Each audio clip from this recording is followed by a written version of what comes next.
So in the programming lecture series, so today the question will be, how will you do a depth first search of a given graph? This is a very interesting question. Depth first search, what it means. So let's see what it means. We have here a graph. So you can see the graph here. So we have something like here, this is a graph with A. So it's a kind of, we start with A. So let's say this is the start. Okay, so this is the start, and now I say that okay, I want to do the depth first search of this graph. What it means? It means I start from here, I go and I say that okay, all the childs of this, all the neighbors are from left to right. So I go to this one in the depth first search. So I start from A, then I go to B. Now what should happen is that because I'm traveling in the depth first direction, so now instead of going from A to C, I go from B to D. So this is now I'm going to D. Next what happens? Now I should have gone further, but as D has no child or no other neighbors, so I now return back here. Now at B I have depth first search I have done for the first neighbor. I go to the next neighbor and I do a depth first again F. Now again what happens here is that F has what, it has a neighbor again, and it is this E. So I will now, because E is unexplored, it has not been explored, so I should print E here. And then what happens? Now I should go further to explore the other neighbor of E, which is A. But what happens now? I have already explored A because it was the first node from where I started.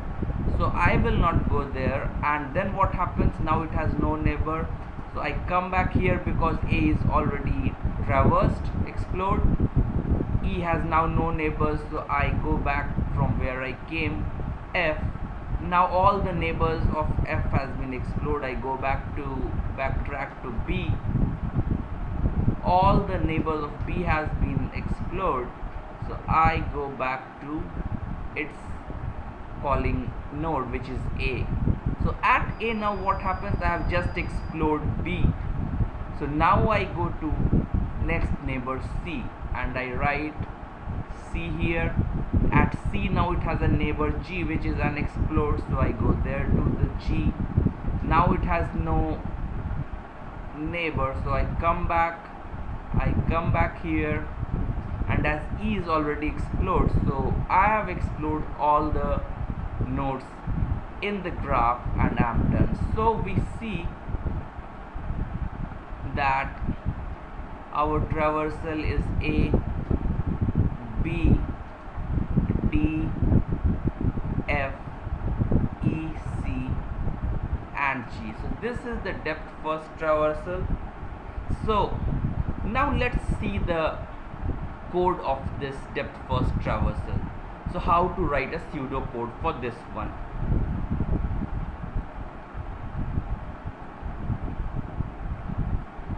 So if we see here,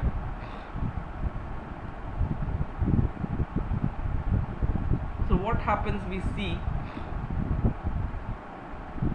that we have a procedure DFS. So I have a procedure DFS, which is depth first search, and given a graph G and all its vertices V. So now what happens is, now V is the starting node from where I want to explore, which was A in our case. Label V as explored. So now because I'm starting at V, so I label V as explored. So there will be a label which says have I explored that node. And then for all edges E in the graph G dot incident edges of V. So what this means, this function means that if there is a node and it has certain number of neighbors, so for all those edges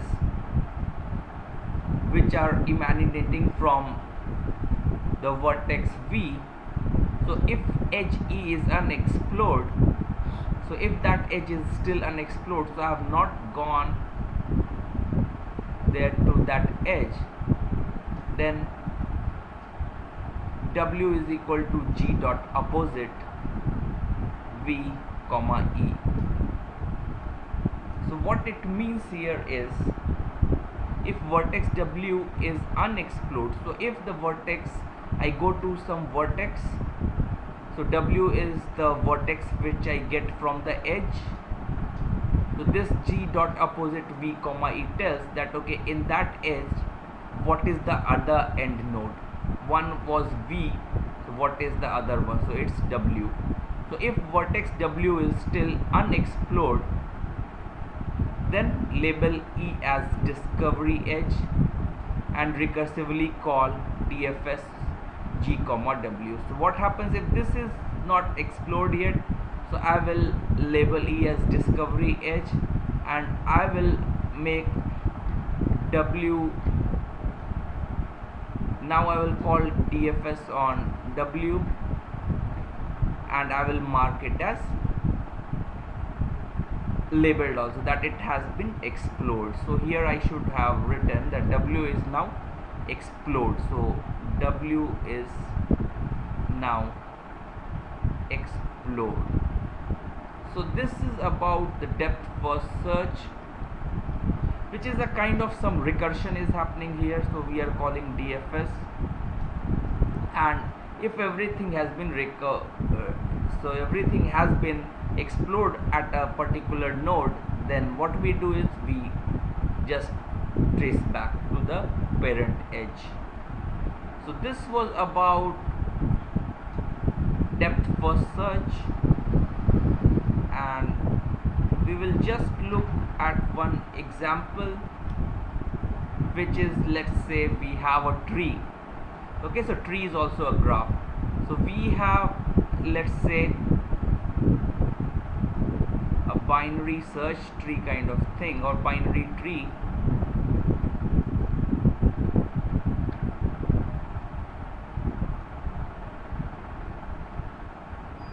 and this is what the tree looks like. So now what happens is,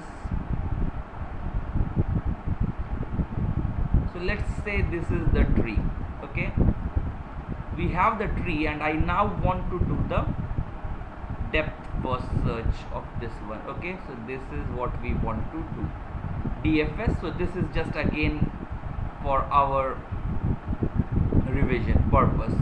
So I say that okay, do DFS and start from this node V. So this is the graph G and I want to do DFS G comma V. So what happens now? I am here. So now I say that okay, I will put a mark with, let's say, color red, that okay, this has been explored. Okay, so now what I do, if in a for loop I visit all the edges, all the neighbors, so I come to this one and I see that okay, now this is not yet explored. So I come here and now what I do, so I say that okay, this is now explored.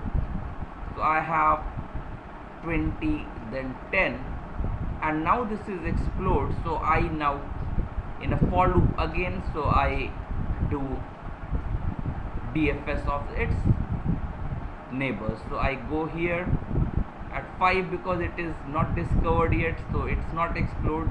So now I come here, I say it is explored. It has no neighbors, so it goes back here. Now it comes to its parent, and here it was in the for loop for all its neighbors. It goes to its second neighbor. It is not explored yet, so now it has been explored. So we write now 12. Now it has no neighbors, so it goes back to its parent, and then this node's neighbors have been explored, so it goes back to its parent. Now it at node 20, it was in the for loop for the first neighbor. Now it goes to the second neighbor. 30 was not explored yet, so it prints now 30 has been explored. Now it goes here, and similarly it is explored here. 25, then it comes to 21. This is explored. Now it has no neighbors, it goes back. 28 is explored, a tick is made. Now it goes back to its parent. This all its neighbors of 25 are explored, so it goes back to its parent. So it's all a kind of recursion happening. So now it goes to its next neighbor, which is 60. It was unexplored, so now it has been explored. I put the flag, yes, it has been discovered. So after 28, what happens? So we have 30, 25, then it goes to 21, 28, and now it goes to 60. So after that it goes to 50 and then 80. So this is how depth first search happens. So here what we see is that it's a kind of a stack. It maintains a stack to put all its neighbors. Okay, so this was about depth first search. This is very much asked in all the interviews, and if you like this video, please subscribe to my channel to watch more of the programming interviews.